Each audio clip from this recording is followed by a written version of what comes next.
is not the Ahmed Bola Tinubu I know. Since 1992, when I encounter you, I don't think this is the Ahmed Bola Tinubu I know. That calls me his friend, and I call him my friend, and calls me my son, and I call him my father. This is not the Ahmed Bola Tinubu I know.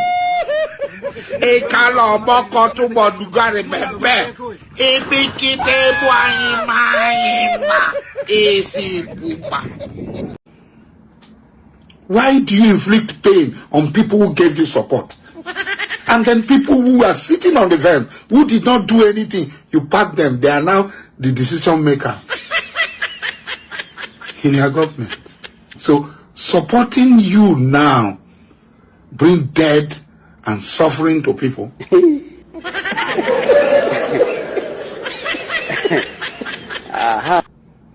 And then people say maybe you are not aware. That is even worse if you are not aware. Because this is not the Ahmed Bola Tinubu I know.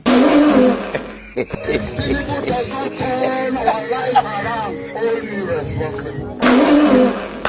Your life is about to change. You are going to feel the impact of government.